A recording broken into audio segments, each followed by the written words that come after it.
So we got the wonderful Bob Long right here. How you Hi. doing today? I'm all right, a little bit hoarse. A little horse. Yeah. All right. Well, Other than that, I'm fine. we have some wonderful questions for you from the citizens of the Alternation. All right. Are you prepared to answer them?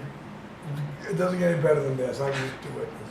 All right. So the first question: how old were you when you knew you wanted to get involved in something like radio or broadcasting? What inspired you to do it? When I was a little kid, about this, I don't think, yeah, I was about this tall. Okay. I wasn't very big. My sister and I used to go to my grandmother's house, and she had a bunch of old 78 RPM records. Those big things. And we used to sit around the basement and play radio for hours. I was a DJ, she was the secretary. Now the irony is, my first commercial job in radio was at WHLO. I was doing news in Akron. She was hired as a secretary. That is And weird. that's insane. Grandma wasn't there, she was dead by then, but Well, next question. yeah. Next question. Now, what made you want to be in charge of a radio station? What motivated you? I don't know that anyone, I don't know that I ever thought about being in charge of one. I was happy. I was news director at WNIR for 8 years. And I was perfectly happy there. They had a management change, things didn't work out too well. So I came up to Streetsboro, and this was the job they had was station manager, and I go, that's nice. So I started running this radio station that a handful of people listened to, honestly. You could count the number of listeners on two hands. That's where I started in '81. And we built it up to 27,000 people since then. Right. As a person that has been in the radio world for many years, what is your favorite accomplishment? Like, what's your biggest accomplishment, do you think? Well, I think it's probably I've been here for 38 years at the Alternation and its various forms. I think just, as I mentioned, is watching it grow from, this many listeners up to 27,000 is just really quite phenomenal. The fact that it actually happened, and I don't know how, but it just did over the years. So, would you say that that was one of your kind of dreams to do something like this today? Well, after I got here, I had started in here, I mean, I still dream, I love radio news. If I had another life, I'd go to New York and work for 1010 Winds or WCBS News, all news radio. I just love to do that. Or KYW Philadelphia. But that was another one of my dreams. I can't do it. This is, great. So, what is your most important goal or aspiration for this station, 88.9? And what do you see us becoming as a group and as a family in the future? Well, we have turnover every year. And I just like the cohesiveness of the staff. The fact that we get people on staff who wouldn't normally associate with each other. And they do, because they're here. And in this environment, they actually learn to like each other and work together, which is really kind of neat, because they're people who otherwise would never even associate in their entire life. I think that's pretty cool. This is a little bit of a funny question. When did you lose your luscious hair? I don't know if it was ever luscious. First time I remember it is I started teaching here at Streetsboro in 1981 in a class called Introduction to Radio and Television. And we did some video projects. And I remember one day, early 80s, looking at the videos. One of my classes shot, they shot some pictures of me, and I'm walking through the background, and I go, oh my gosh, my hair fell out. I had no idea. I had this comb over in front. From up here, it looked gray. I never knew it until I saw that video. I go, oh, my lands. How about that? This is sort of a career-wise thing. When do you plan on retiring, and is it soon? I have no idea. You know, whenever I get tired of doing this, and right now, doing this radio thing is so much fun. When I just look forward to getting up in the morning, coming to work, spending time with all you guys, all the staff.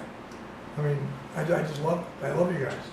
And until I get to the point where that's not fun anymore, I'm just gonna keep going until I physically can't.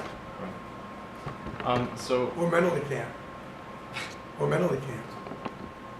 well, Or mentally can't. What? we kind of heard about you trying to be a pastor or a preacher. I thought about it once and and- went through my mind for a couple of days, yeah. This next question is, what was it like being in a Christian rock band? Actually, I don't know if you call it a Christian rock band as such. I was at Lockwood United Methodist Church in Portage Lakes, and I was youth director.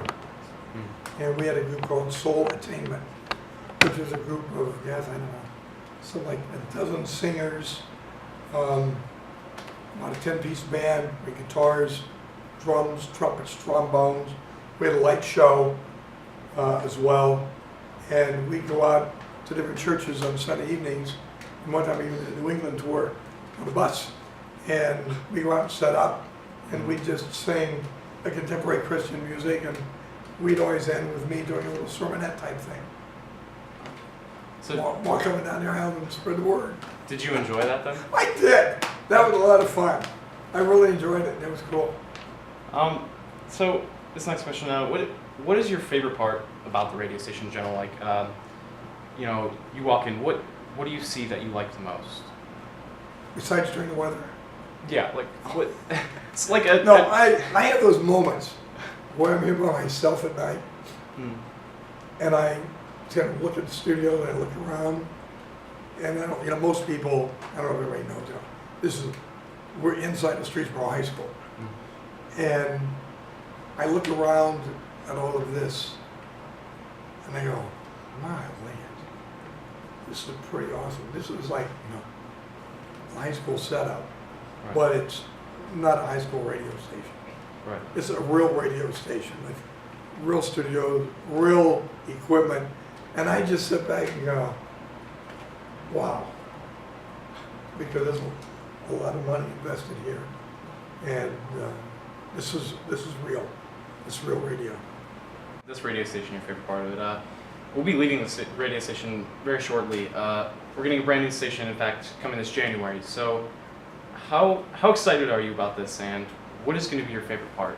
Oh, this is, you know, a brand new radio station. This is very cool because this is a station that we were in on the planning stages of.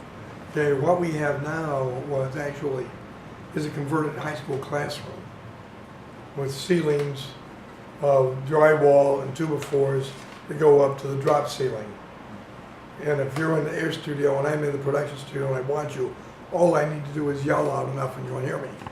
It'll just go right over the top. You know, the new studios have brick walls all the way up to the roof. They're filled with soundproofing.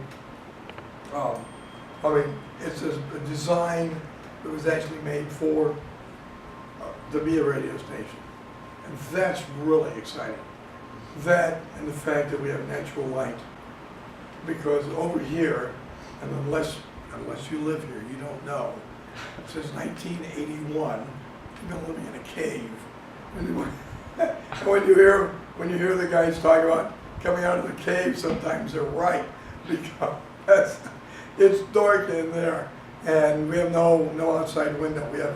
We really have the camera on the roof that lets us know if it's raining or snowing or sunny outside.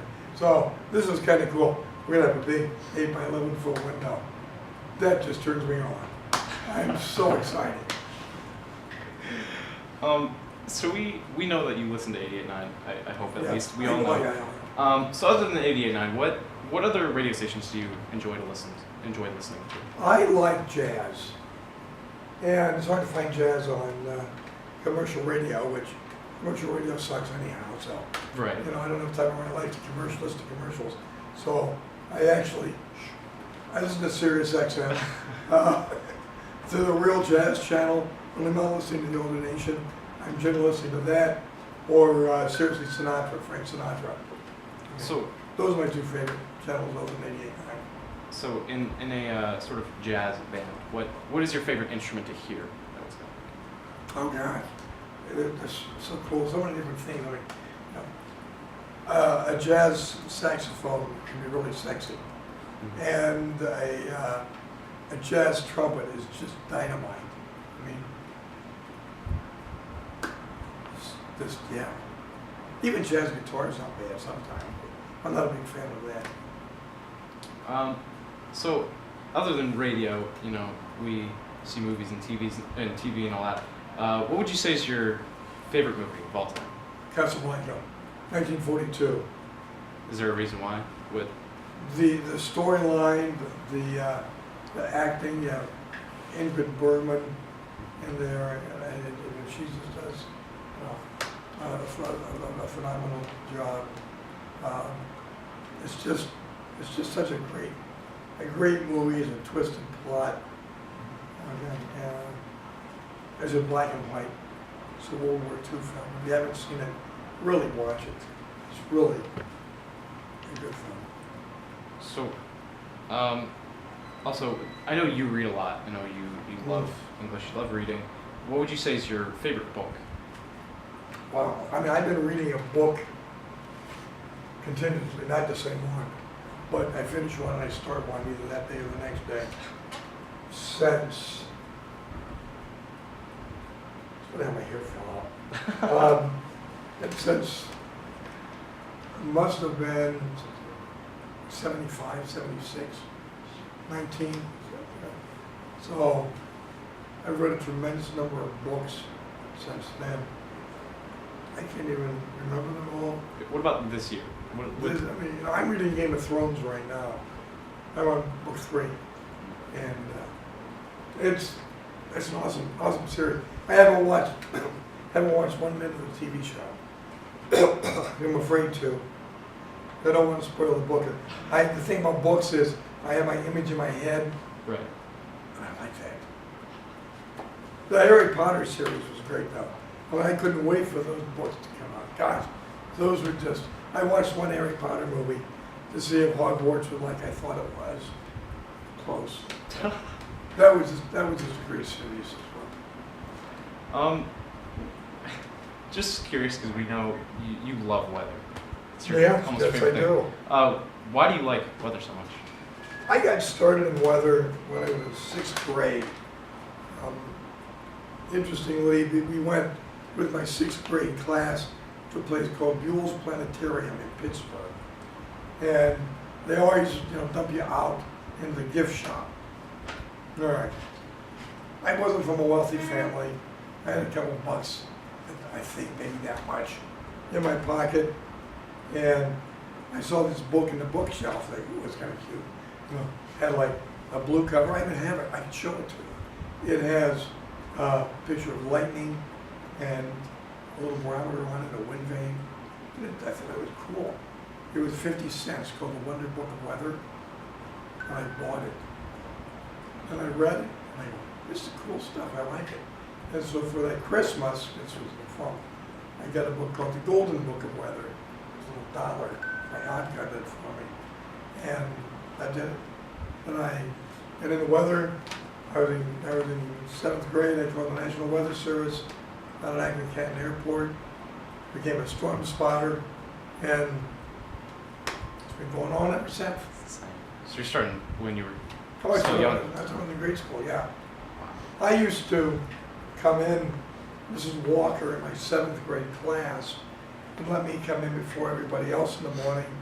And being a news nerd like I was, I'd get up and watch the Today Show news in the morning, and I would always quickly draw the weather map. And I'd go in and I'd draw the weather map on the bulletin board. And when my class would come in, when she would give the class announcements in 7th grade, she would do that, and then I would get up front and do weather.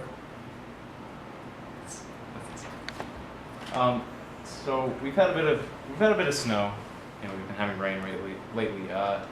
Would you say you like to do forecasts on snow more, or snowstorms or thunderstorms?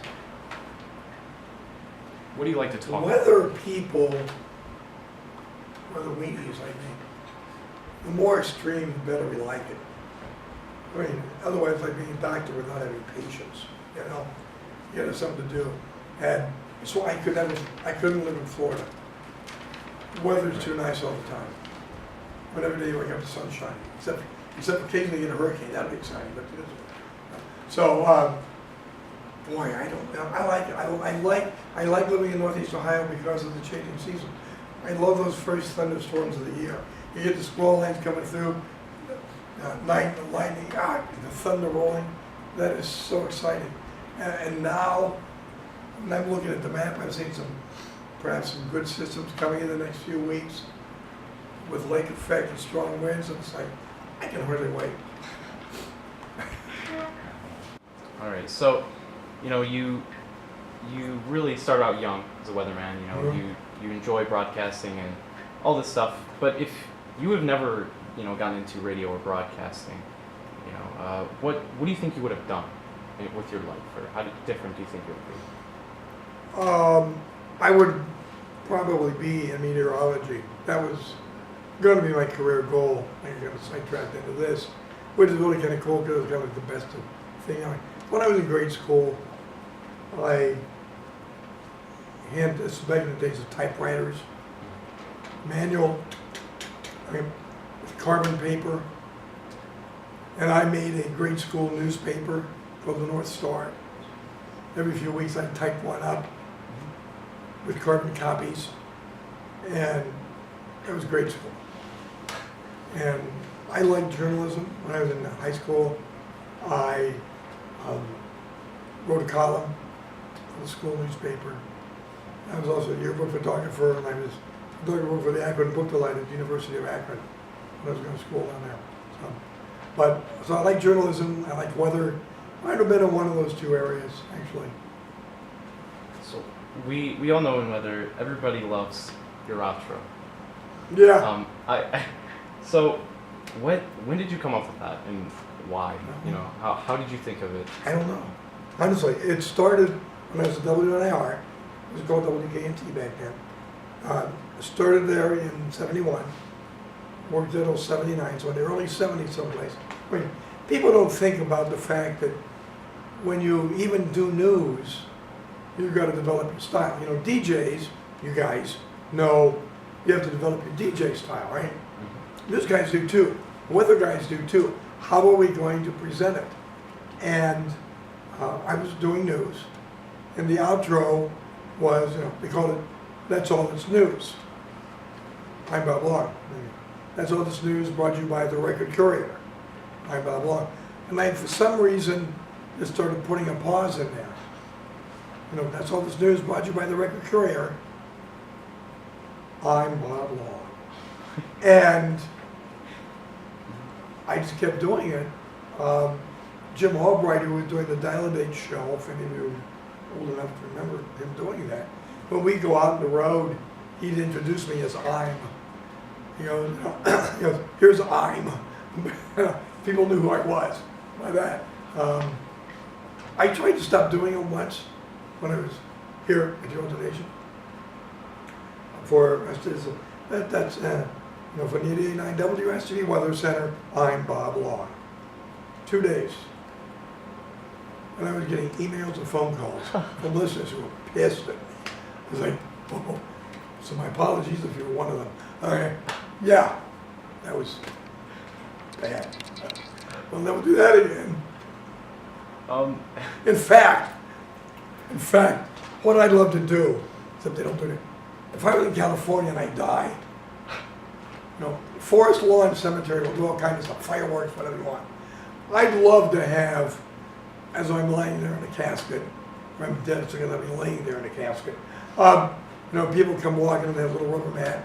They'd come up, step on the rubber mat and look at me, and you hear me go, "From the 88.9 WSTB Weather Center, I'm Bob Long," you know, and it's freaking out.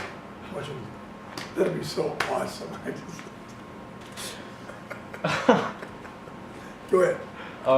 So we were talking about school earlier, but who do you think was your favorite teacher in high school and your favorite professor in college? In high school, you know, I think a lady called Mr. Williams, who was a government teacher. I love government.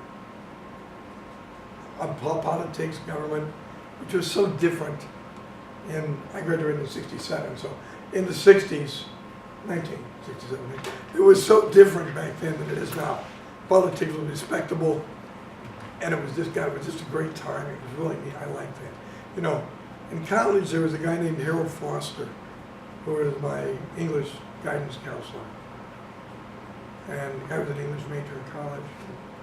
He was just a neat guy. So those are your favorite teachers, but who would you say is your least favorite? Oh, my high school chemistry teacher. She didn't like me. She hated me. This woman. Okay? Maybe this is why I don't like chemistry today. Okay.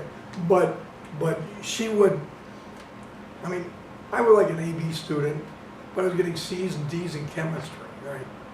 And I didn't think it was that bad. Now, I was also the yearbook photographer, right? And I was also the library club president. That's another story for another day. Library club, okay? But anyhow, she did not like the librarian, my Carol Martell's, my chemistry teacher, didn't like the school librarian. So she, and the librarian was the yearbook advisor, my boss in the yearbook, and the librarian, the vice president of the library club. So since she didn't like her, she didn't like me. And it's the only time my parents ever went to school, because I would get like an 88 on the test, and then my grade would come out as C's. My parents went in, see the superintendent, they called her in, she pulls out the grade book, and he's looking at my grades, they show her the test, 88. She has 72 in the grade book. 91, she has 82 in the grade book. She was putting lower grades in the grade book for me because she didn't like me, not the ones that I got on the test. I didn't like a woman. That's insane. So we talked about you liking, your favorite movie. Who would you say is your favorite actor or actress? I really don't have one. I really don't. I don't. TV's overrated. Huh? TV's overrated. I think, I don't watch TV. I watch, when I watch TV, I either watch the news or I watch NHL, hockey. Honestly, that's it. Would you say that's your favorite sport then? Oh, yeah. Yeah. That and hockey, that and soccer. Soccer in real life and hockey on TV. Yeah. I go, although I go to the Monsters games and Blue Jackets games. Yeah. So you were a DJ at B-Rock, I'm pretty sure, right? I was a DJ minimal amount of times. I hate being a DJ. God, Would you? It's awful. I don't like it. No. Would you say that you liked B-Rock better, or do you like the alternation better? Oh, I love I don't know what it was. Those metalheads in V-Rock, which was, let's see, 91 to 99, V-Rock. Those people were so awesome. I mean, the listeners were so awesome. And I liked the metal until it went to screamo, death metal, where you had Morbid Angel, and all the songs sounded like the way I sound today, like that. Oh, it was, I didn't like that. But old metal, when we started metal, it was Metallica, AC/DC, Ozzy rocks. Blizzard of Oz, my first big metal album. So we changed the format from B-Rock to 88.9. How much do you think the station itself has changed since you came here? And would you say it's a positive change? Oh yeah, it's the staff, the professionalism of the staff, though it wasn't professional when I came in. It was a bunch of high school kids doing radio. That's all it was. And I didn't like that. Coming from commercial radio, I had to make a decision. I had to decide, what do I want to do with WSTB? Do I want to continue along and just be a little community high school radio station that does whatever that 30, 40, 50 people listen to? Or do I want to emulate real radio and be real radio and train people to go out and get jobs in the broadcast industry? And my professional background would let me do nothing other than that. So that's the way we had to go. And we have our people now who have come through here who are in the broadcast business, who are in related fields of public relations, management. If anybody listens to WQMX on the side over there, country music in Akron, 94.9, I believe, 94.5, whatever. Yeah. Ken Steele, one of my people. George McFly, one of my people. All right, so we got a couple of them out there. That makes me proud. That makes me feel good. And so I think I'm very happy with where we've come. We've come a long way in 38 years. So you think I we've feel like I'm doing my biography. Am I dying? you think we've improved? Play this at my funeral. What? You think we've improved, but what do you think we can do differently to improve the station even more than we are? Oh, I think we just need to, just stay focused. We just need to stay focused. Focus with the listeners, with the stuff that you guys want to hear. I think format-wise, honestly, God, 1999 we started this format. This is almost 2017. That's 18 years of playing the same format in the Akron-Cleveland market. That's darn near unheard of. It might be the longest single format for a single radio station in the market. The radio stations don't keep playing the same stuff that long. So we know you're a really hard worker. You do your best. But how much time would you say that you spend here at the station in a day? In a day? Well, I usually get here about 6:30 in the morning, and I walk in with my Dunkin' Donuts coffee and donut, sit down, read the paper, and go to work.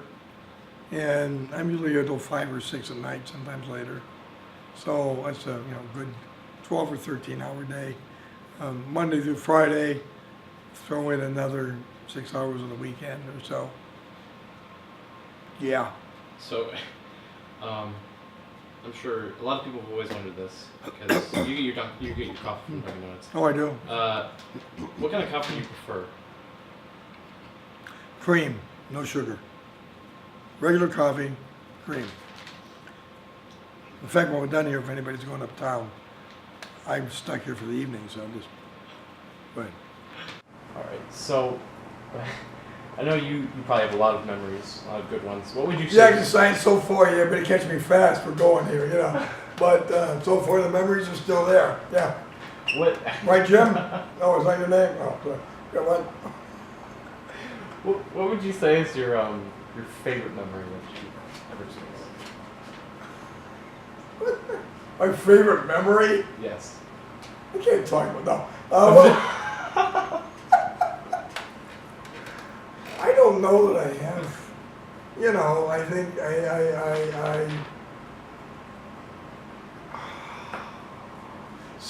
songs give me memory. Like one thing I always remember is one of my favorite songs is called "Hush by the Mystics. They play it on the Sunday only jukebox. And every time I was in grade school or junior high, we used to go to Rice Lake, Canada, with the family, and Debbie, who was a friend of the family's, and she and I would go on the boat. They played that song, "Hush by." I always remember being out in the rowboat with Debbie.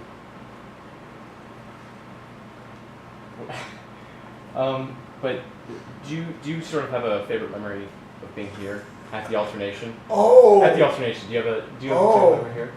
Yeah. Or V-Rock, either one. Oh, lots of memories, lots of things. I mean, everything, the fire in 2010 to They're being shut down by the superintendent at that time in 2008. Just all kinds of memories of things. So we, Christmas is coming up here pretty soon. Yes. Just want to know, what is your favorite thing, or favorite part about Christmas? When it's over. No, I like Thanksgiving. That's my favorite holiday because it's kind of like sit down, eat, lie down on the floor, watch football, sleep, get up, eat some more, fall asleep again, watch TV. Christmas is gonna move around a lot. It's just kind of like it's over. Now, I like Christmas Eve is kind of cool because I like just driving around because it's quiet, it's dark, as it should be, and listening to this playing some Christmas music in the car. I just think that's kind of a neat feeling. It's sort of like, I don't know. New Year's is pretty tight too. So I don't know if most people know of the sort of inventors of radio, but I wanted to know who do you like the most, or who inspires you the most? Armstrong, DeForest, or Simon? Okay, so for the people who don't know, I won't do a whole lesson on this, but Lee DeForest is the guy who founded the basis, the audio tube, the basis of radio. Edwin Howard Armstrong discovered FM and was a very intelligent person. Then you have David Sarnoff, who had nothing to do with inventing because he was not a business, he was not a scientist, he was a businessman. He just screwed everybody in order to invent RCA and NBC and really created a broadcasting network. They all three did tremendous, wonderfully good things. But I think the sympathy vote has to go to Edwin Howard Armstrong, I think, because where DeForest invented the audio tube but had no idea how it worked, which makes me wonder if he really did. And David Sarnoff was such a dick to everybody, but he did such great things. And Edwin Howard Armstrong was just a nice guy and did wonderful things. And they get so frustrated with those other two because they were always picking on him, and he jumped out a window and killed himself. All right, well, so wherever you are, Edwin Howard Armstrong, you're a good man. That is all of our questions that we have for you. So thank you Oh, for thank your you. time. Thank you for giving us your wonderful stories. Having been here so long, I feel better now. My voice is better. What? Secure. Thanks. Thank you. And hey, it's winter. And as I always say, if any of you know, I announce a lot of football, basketball stuff.